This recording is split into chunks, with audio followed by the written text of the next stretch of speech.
बिस्मिल्लाहिर्रहमानिर्रहीम। अस्सलाम वालेकुम। दोस्तों, क्या आप जानते हैं कि हमारी नाक ज्यादा से ज्यादा कितनी खुशबुएं सूंघ सकती है? सुनकर आप भी हैरान होने वाले हैं। और क्या आप ऐसी बीमारी के बारे में जानते हैं जिसमें मुब्तला सब मरीज देखने में बिल्कुल एक जैसे लगते हैं? और जापान में ऐसे टेलीफोन मौजूद हैं जिनकी वजह से आप अपने मरे हुए प्यारों से भी बात कर सकते हैं। मगर कैसे? आज की वीडियो में आप ऐसे ही अमेजिंग फैक्ट्स जानने वाले हैं जो यकीनन आप पहले नहीं जानते होंगे। मैं हूँ मुमताज नियाजी और आप देख रहे हैं टॉप फैक्ट्स एंड आइडियाज। तो चलिए दोस्तों, शुरू करते हैं आज का अमेजिंग सफर। Fact number 1। नाजरीन, क्या आप जानते हैं कि जापान में ऐसे लैंडलाइन फोन्स भी मौजूद हैं जो आपको आपके बिछड़े हुए प्यारों से बातचीत करवाते हैं? जी हाँ, हैरान ना हो क्योंकि ये बिल्कुल सच है। जापान में ऐसे टेलीफोन बूथ मौजूद हैं जिनकी मदद से आप इस दुनिया से रुखसत हो जाने वाले प्यारों से राब्ता कर सकते हैं। हकीकत में तो ऐसा मुमकिन नहीं, लेकिन जापान के शहर ओत्सुची में इतारू सासाकी नामी एक शख्स ने सन 2010 में अपने एक फौत होने वाले कजन के गम को कम करने के लिए पहाड़ की चोटी पर एक टेलीफोन बूथ बनाया और उसमें एक टेलीफोन रख दिया और रोजाना जाकर अपने उस कजन का नंबर डायल करके टेलीफोन पर बातचीत शुरू कर दी, जिसकी वजह से उसे कजन की जुदाई का गम कम करने में मदद मिलती थी। मगर सन 2011 में सुनामी की वजह से जापान के बहुत से लोगों को अपने प्यारों की जुदाई का सामना करना पड़ा और उन्होंने इतारी सुसाकी के बनाए हुए टेलीफोन बूथ का रुख करना शुरू कर दिया। और एक अंदाजे के मुताबिक हर साल 10,000 के करीब लोग इस इलाके का विजिट करते हैं और अपना गम कम करने के लिए अपने प्यारों का नंबर डायल करके उनसे अपने दिल का हाल शेयर करते हैं। नाज़रीन, अब आप सोच रहे होंगे कि ऐसा कैसे मुमकिन है। दरअसल ऐसा मुमकिन ही नहीं। और तो और टेलीफोन बूथ में रखे फोन के साथ कोई लैंडलाइन केबल भी नहीं जुड़ी होती, मगर लोग अपने प्यारों की याद में सिर्फ उनसे बातें करते हैं और अपने दिल का हाल सुनाकर यह महसूस करते हैं कि उनका बिछड़ा हुआ प्यारा उनकी बात और एहसासात को महसूस कर सकता है। लेकिन हकीकत में ये एकतरफा गुफ्तगू होती है। जापान में इन टेलीफोन्स को विंड फोन का नाम दिया गया है। Fact number 2। नाज़रीन, डॉक्टर्स की हैंडराइटिंग के बारे में आप बहुत अच्छी तरह जानते होंगे कि एक आम इंसान के लिए डॉक्टर का लिखा गया नुस्खा पढ़ पाना तकरीबन नामुमकिन होता है। माहिरीन के मुताबिक चूंकि डॉक्टर्स के पास टाइम कम होता है और मरीजों की तादाद ज्यादा, इसलिए वो ज्यादा से ज्यादा मरीजों को चेक करने के लिए जल्दी जल्दी लिखते हैं, जिसकी वजह से उनकी हैंडराइटिंग इंतहाई नाकाबिले फहम होती है। मगर क्या आप जानते हैं कि अमरीकी इंस्टीट्यूट ऑफ मेडिसिन की तहकीक के मुताबिक सिर्फ अमरीका में डॉक्टर हर साल तकरीबन 3 अरब के करीब नुस्खे लिखते हैं और इसी नाकाबिले फहम हैंडराइटिंग वजह से तकरीबन 15 लाख लोग गलत दवा का इस्तेमाल करके मजीद नुकसान उठाते हैं, क्योंकि मेडिकल स्टोर्स पर मौजूद अफराद इस लिखाई को गलत रीड करते हैं। और इससे भी बदतर बात यह है कि सिर्फ अमेरिका में हर साल 7,000 अफराद डॉक्टर्स की खराब लिखाई की वजह से लिखे गए नुस्खों के बायस अमवात का शिकार होते हैं। नाज़रीन, ये फिगर सिर्फ अमेरिका के हैं। अब आप खुद अंदाजा लगा सकते हैं कि पूरी दुनिया में ये तादाद क्या हो सकती है। Fact number 3। नाज़रीन, क्या आपको कभी शहद की मक्खी ने काटा है? अगर हाँ, तो ये आपकी सेहत के लिए एक अच्छी खबर हो सकती है,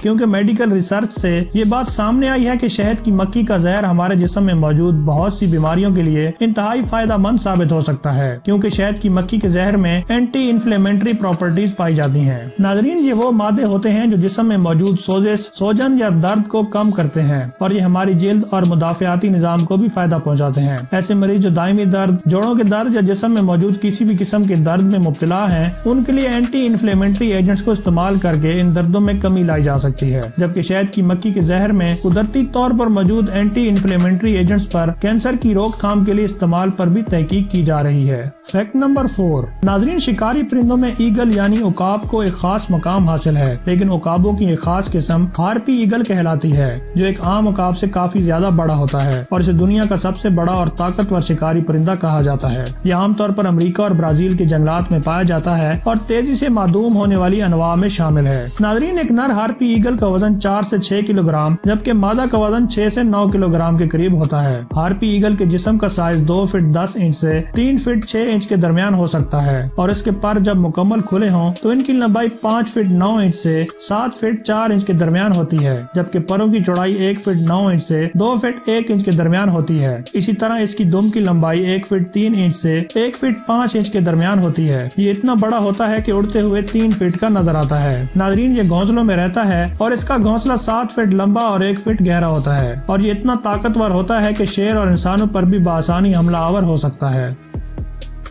फैक्ट नंबर 5। नाजरीन, तस्वीर में नजर आने वाले सिंबल से तो हम सब बहुत अच्छी तरह वाकिफ हैं, जिसे आजकल सोशल मीडिया पर किसी भी कंटेंट को बआसानी तलाश करने के लिए इस्तेमाल में लाया जाता है। लेकिन क्या आप जानते हैं कि इस अलामत को हैशटैग नहीं कहा जाता, बल्कि इसका असल नाम ऑक्टोथ्रॉप है। इस वर्ड में मौजूद टर्म ऑक्टो से मुराद 8 है, जो कि इसमें मौजूद 8 पॉइंट्स को जाहिर करता है, जबकि थ्रॉप का मतलब आज तक सामने नहीं आया।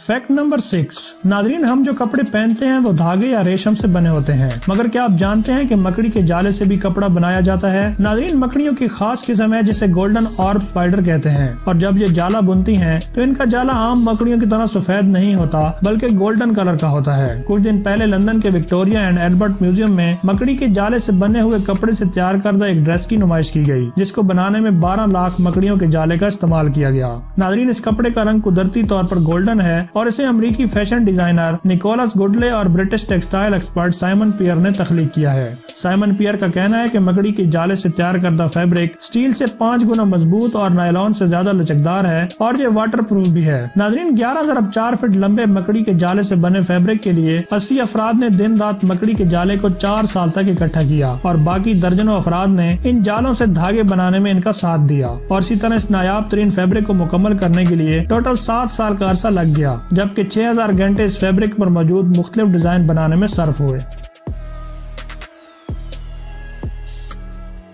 Fact number 7। नाजरीन, हमारे जिस्म में मौजूद तमाम अज़ा बहुत अहमियत के हामिल हैं और किसी एक के बगैर भी रह पाना हमारे लिए मुहाल होगा, जिनमें से आज मैं आपको नाक के बारे में बताऊंगा। नाजरीन, नाक हमारे सूंघने की हिस्से से ताल्लुक रखता है और इसकी मदद से हम मुख्तलिफ खुशबुओं या बदबुओं को सूंघ सकते हैं। हमारी नाक में मौजूद खुशबुओं को सूंघने के लिए एक खास उज़्व पाया जाता है जिसे सेंट रिसेप्टर्स कहते हैं, और माहिरीन के मुताबिक इंसानी नाक में 400 किस्म के सेंट रिसेप्टर्स पाए जाते हैं, जिनकी मदद से हम 100 अरब यानी 1 ट्रिलियन खुशबुओं के दरमियान फर्क वाज़े कर सकते हैं। बेशक, और तुम अपने परवरदिगार की कौन कौन सी नेमतों को झुटलाओगे।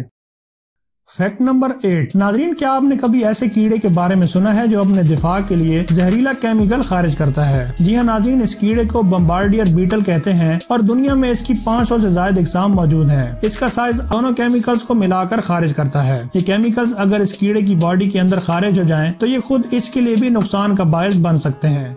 Fact number 9। दोस्तों, क्या आप ऐसी बीमारी के बारे में जानते हैं जिसमें मुब्तला मरीज तकरीबन एक जैसे लगते हैं? इस बीमारी को डाउन सिंड्रोम या ट्राइसोमा कहते हैं और इस बीमारी का कोई इलाज दरियाफ्त नहीं किया जा सका। इस बीमारी की सबसे वाज़ेह अलामात में से इंसान के चेहरे के नकूश होते हैं। इनके नकूश में चिपटे सर, छोटे कान और आंखें ऊपर की तरफ चिपटी होती हैं। क्योंकि ये पैदाइशी बीमारी है, इसलिए पैदाइश के वक्त बच्चों के पट्ठों के तनाव में कमी, गर्दन की पुष्ट पर जायद जिल्द, छोटी कदोकामत और गैर मामूली जिस्मानी और ज़हनी नशोनुमा वगैरह डाउन सिंड्रोम की अलामात में शामिल हैं। इस बीमारी में मुब्तला बच्चों की शक्लों का एक जैसा होना क्रोमोसोम्स की ज्यादती की वजह से होता है। आमतौर पर इंसानों में क्रोमोसोम्स की तादाद 46 होती है जो 23 की जोड़ों पर मुश्तमिल होते हैं। बाज़ औक़ात 21 नंबर वाला क्रोमोसोम किसी जीनियाती नुक्स की वजह से जोड़े की बजाय 3 की शक्ल इख्तियार कर लेता है, यानी ट्राइसोमा हो जाता है। यूँ एक क्रोमोसोम के इजाफे की वजह से बच्चे में क्रोमोसोम की तादाद 46 की बजाय 47 हो जाती है और यही तब्दीली बच्चे में जिस्मानी और दिमागी बिगाड़ का बायस बनती है और तहकीक के मुताबिक ये हर 7 में से एक बच्चे में पाई जाती है।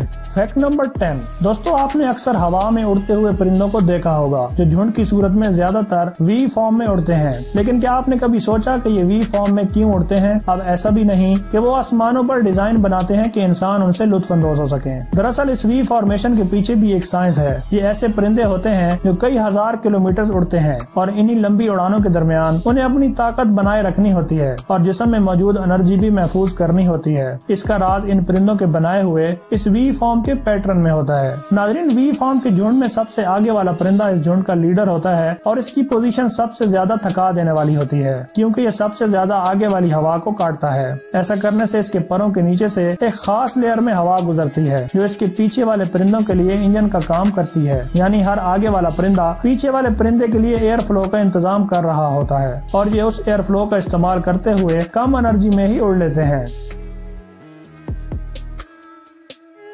तो नाजरीन, ये थी आज की अमेजिंग वीडियो। अगर वीडियो अच्छी लगे तो इसे लाइक और शेयर जरूर करें और चैनल को सब्सक्राइब करते हुए साथ में मौजूद बेल आइकन को भी जरूर प्रेस कर दें ताकि इस किस्म की अमेजिंग वीडियोस आप तक बिला ताखीर पहुंचती रहें। मुझे इजाजत दीजिए, अपना और अपने प्यारों का ख्याल रखिए। अल्लाह हाफिज।